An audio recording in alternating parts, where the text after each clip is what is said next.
Hey, it's Heather here. Gonna go ahead and shoot another real short video for today's video since I lost mine from earlier. Earlier, before I went into work or whatever, as I was waking up and stuff, like I was just feeling really sad, down, low, depressed, and everything. And so I didn't even get out of bed to shoot it. And I ended up losing it because I went over an hour and YouTube kicks you off after I don't know, 67 minutes or whatever. It'll just, your video's lost. It'll just be gone. You'll never see it again. And I was talking about a lot of stuff in it. I ain't even gonna lie, obviously, for it being an hour long. But anyways, I just got home. I don't even feel like sitting down in front of the entertainment center and doing the video now like I normally have been doing over the past month, I guess, or two. But, it's just, I just got in from work and my feet hurt really bad, and that's really kind of because I ain't been working that long today. But I've been out of work for 2 months, so it's like getting back in a rhythm of things and everything. And then, this job that I got, I'm like, is it going to be part-time or is it going to be full-time, And if it's going to be full-time, when's it going to be full-time? Because I need it to be full-time. And I mean, you don't realize how much something is not a part of who you are until you're away from it. And when you're away from it, then you realize, the toll, I guess, that it has on you and stuff. And that's even pets, for instance, say you have a bunch of pets like I do, And then there's been times that I've had no pets in my life. And I've noticed, I have a lot more time to, do what I want to do for me and mine and focus on, hobbies and this and that and all kinds of stuff and everything.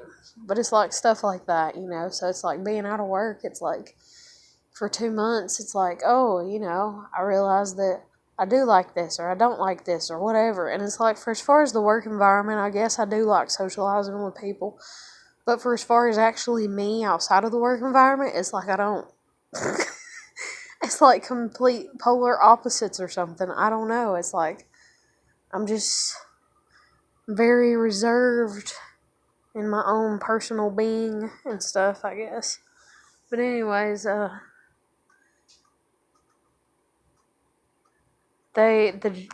job that they originally hired me for, they had me on last night, and it was literally so much. It's my brain just, and I was just oh my God, am I going to be able to do this?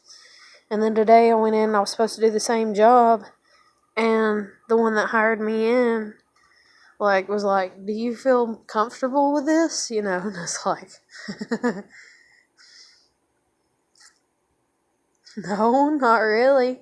But I will eventually, and that's any job, that's anything, It's don't ask me what my comfortable is because you don't want to know, because my comfortable is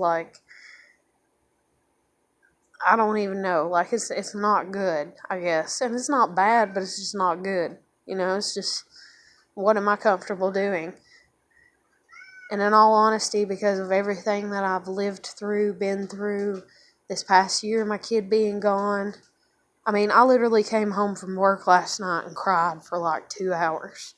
Just bawled my fucking eyes out. Because stress, worry, all that, but mainly because I miss my kids so fucking much.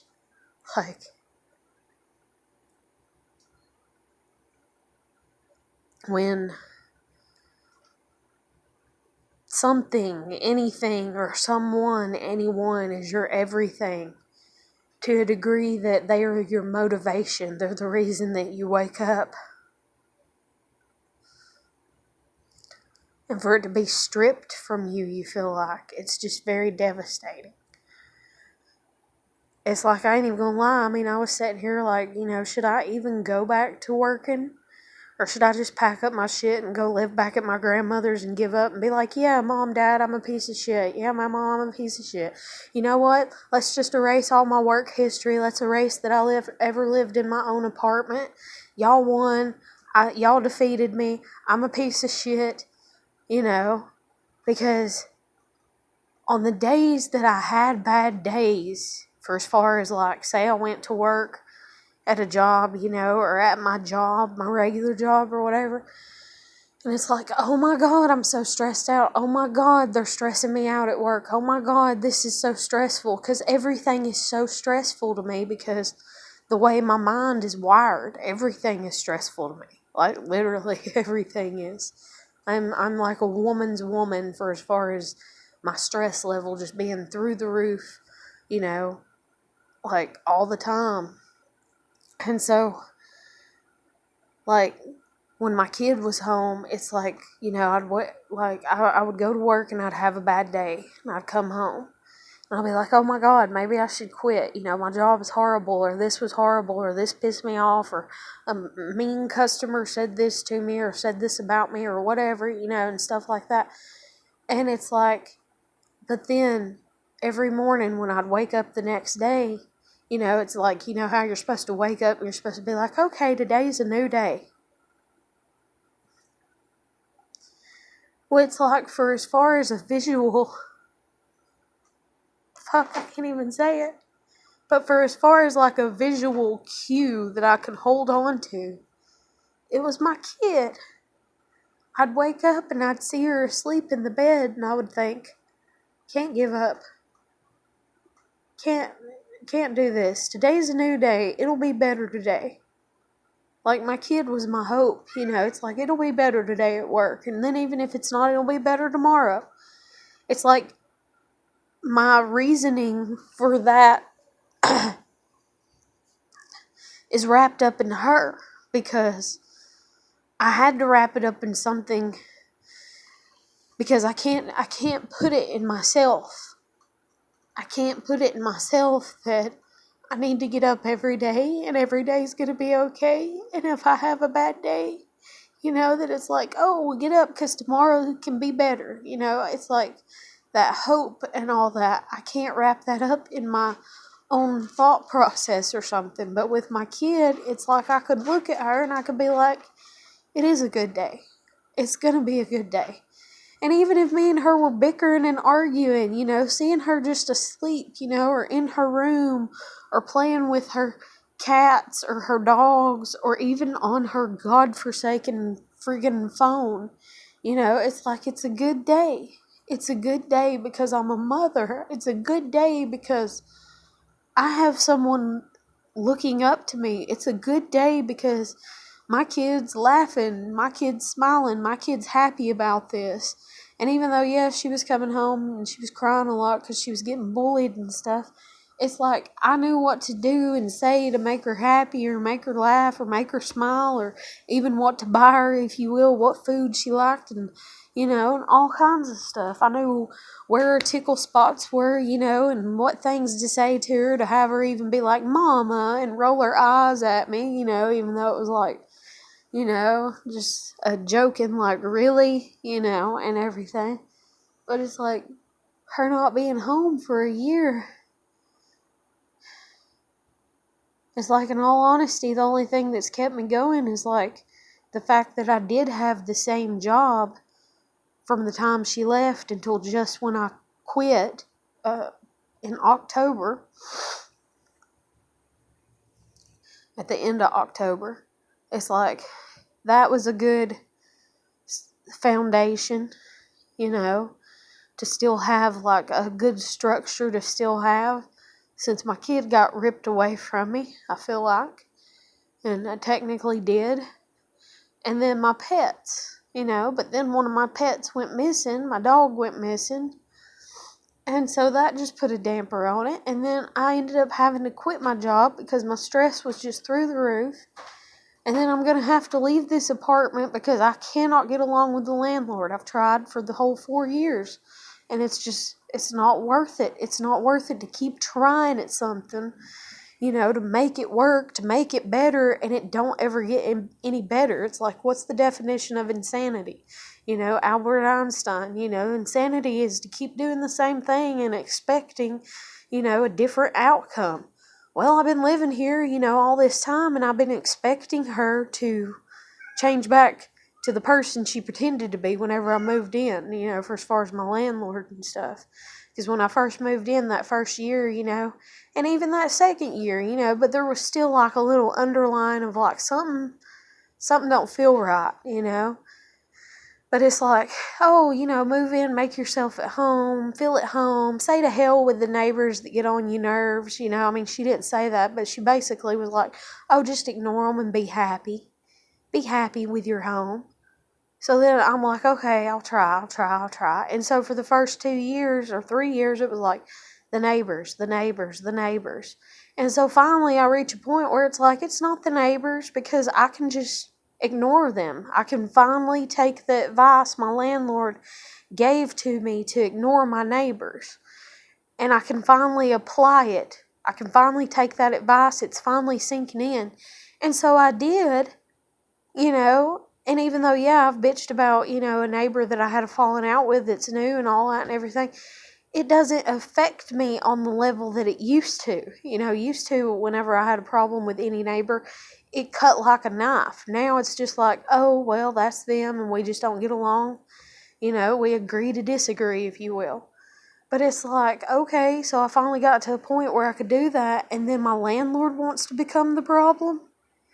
My landlord wants to become the one that makes it hard for me to enjoy living here. And it's like, I can't. I just can't. So it's like, I gotta move. But I just don't know when. I don't know if it's gonna be next month. I don't know if it's gonna be here just in another few days, Because I don't know. Like, I'm living from one day to the next. But it's like I was supposed to work a full 8 hours tonight, and I got told to come home early because it's slow there. And so apparently this must only going to be being a part-time job, and I don't need a part-time job. I need a full-time job, But then if I can't, like, if the work is too much for me, and that's the thing, is like, that's the thing, like, even about my video earlier today, it's like, I am fucking broken. I am broken. And I need fixing. And the thing is I have been broken for a really long time. And I have tried to keep myself fixed, if you will. And I was doing such a good job of it. And it's like I was reaching a point, other than bickering with my daughter, I was reaching a point where everything was fixing to finally be decent. And then my parents went and did this because they got mad about shit and everything. And I'm just like, why should I ever even care to get out of bed and not just sit here and allow myself to starve to death? Like, why does anything matter? And then I got to thinking also earlier today or it was after I shot today's video, I think, or maybe after the one that was an hour long that I lost. I was sitting there and like I had not walked the dogs. And I was looking at Clarabelle and she was all laid up on me. And she's so comforting. Everything about her is just so comforting to me most of the time. Not all the time. But for as far as where I get the majority of my comfort from, it's from that damn dog. And she's just all laid up on me. And she's so gentle. And she's sleeping, and everything. And I'm thinking, why can't people be more like dogs in that aspect? And then I'm like, okay, what's the difference between a human and a dog, and why is a dog man's best friend? And I thought, well, they're not greedy, is what I kind of thought. Because I hadn't walked them. And they weren't mad at me. They weren't screaming at me. They weren't yelling at me. They weren't pitching a fit and throwing their kibble up at the wall and being like, this ain't right and this ain't fair. Like a kid would that don't get its way. Or like adults do, even when they don't get their way. And they're like, well, fine, you can just get out. Well, fine, I don't like you, and stuff like that. Dogs don't do that to you. They don't retaliate, I guess is the best way to word it. They don't seek revenge. Instead, dogs ask for respect or demand it. And that, literally, I'm even thinking like that's the best way to word it right now, because I was sitting there and I was looking at Clarabelle and I was like, what is the difference between this dog and human behavior? I have not done what I'm supposed to do for her as even a basic right now. Basically, I'm supposed to walk her right now, and I haven't. And she is not mad at me. She's not angry with me. She still loves me just as much as if I would have walked her. It doesn't matter. It doesn't matter if I've walked her or not. It does on one hand. And I got up after thinking this and I walked them. But I was like, it doesn't affect her love, her loyalty towards me.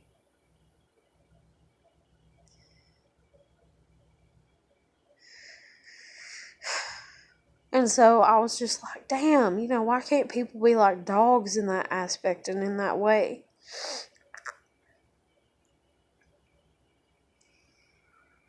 And I don't know. But it's like that dog's loyal. But then, as I was trying to sit up or whatever, she got back behind me and she wouldn't move. And I needed to, she was sitting on my pants, I think, or no, sitting on the blanket and had me trapped up under the blanket. And she was behind me and I kept asking her to move and she wouldn't. And so I had to struggle to kind of get out from under the blanket.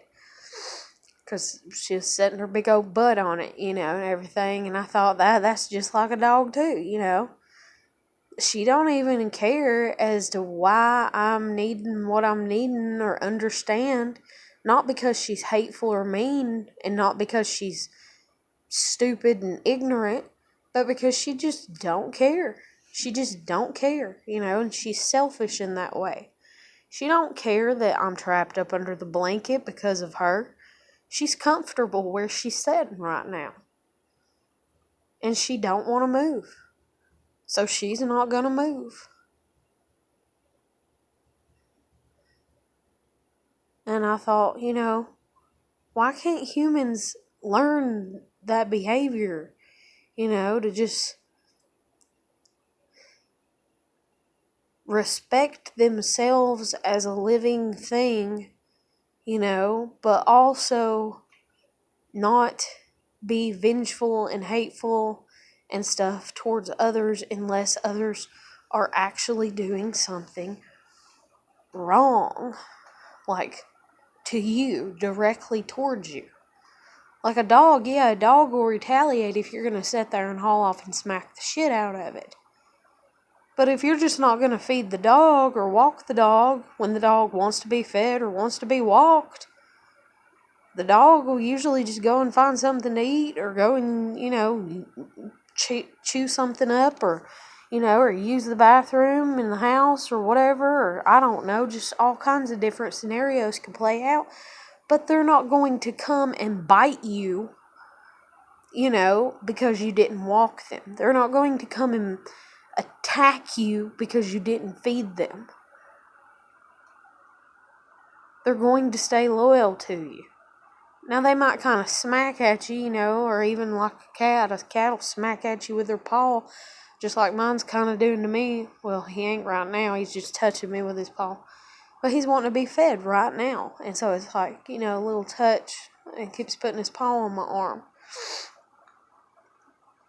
But he's not going to just take a flying leap and jump on my head and bite my ear off or anything, because I'm not doing anything to cause him any physical damage, or whatever. I don't know. I just got a bunch of weird thoughts. But I'm thankful that last night when I was crying, I was able to get on my aminos and chat with some people, even though some people I was not too happy to chat with. But I was able to chat with some to kind of distract my mind and stuff. Oh, and I had this one person write me on one that's like, oh, I have a message for you, and this and that, and depart with light, and, and all that and everything. And I thought, that's really sweet and kind, and I wrote them thank you. But it's like their message, I didn't really process it completely. I don't really understand what they're saying in it. And then even at that, I don't know. I'm a rebel. I make my own path, I guess. I've always been somebody that does that, trailblazer or whatever, I guess you'd say. But I'm going to end it here. Anybody want to talk to me, they can hit me up on my Facebook Messenger. I'll probably make tomorrow's video better and stuff, because I think I'm more just calming down, because in all honesty, I think it's just finding people that are kind of supportive of me or whatever, or kind to me. It's like tonight, the person that ended up having to work grill because I wasn't, I went back and talked to him, and he's like, you just have to do things at your own pace, at your own time. You have to get in your own routine. As long as you're getting the job done, it's that situation. As long as you're getting the job done, don't worry about it. And then even if you're not getting the job done, then it's not your job to worry about it too much, because that's when the manager needs to come to you and tell you, hey, I need you to do this. And then you do exactly what they say, But if they give you a whole list of shit, then, tell them, okay, I can only do one thing at a time. And it's like the way that this guy said it or whatever, I hope I didn't come across like I was flirting with him or whatever, because I was like, you just seem like you have more manners or this and that, or the way you talk and everything. And what it was is he was being really kind in the way he was talking to me, really kind. And I'm not used to that. And so I appreciate that when people can be really kind to me.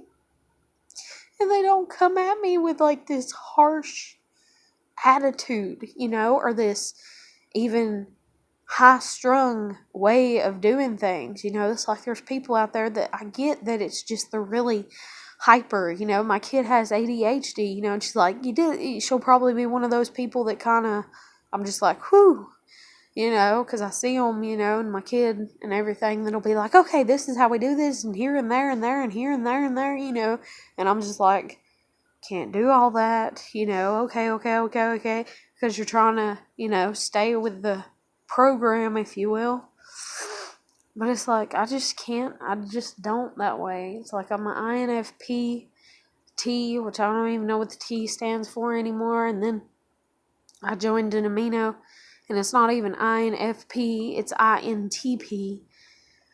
But still, they're close to me, for as far as a decent amino that's about the Myers-Briggs test and all this and everything. And I don't know. It's I was really appreciative to find anybody that can be kind, genuinely kind. Oh, and there was this woman that came in, she was just crying and upset and needed to use a phone, so I let her use my phone.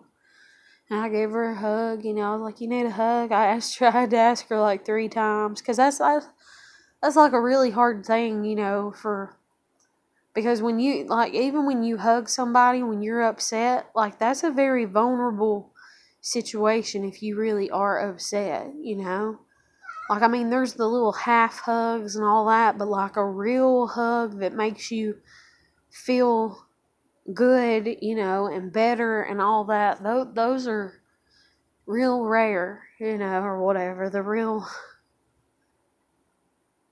close. And that's one thing too that oh my god, I miss about my daughter being gone, is hugging her and her hugging me, and me knowing that me hugging her is helping her. like whenever she'd be upset or whatever. And I'd still let her climb up in my lap even though her knees are up in my face, and it's just like, and she's like a little ball, but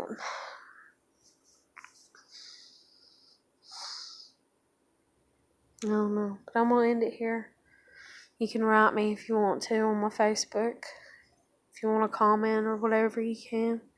And I'm going to let you go, and I'll catch you later.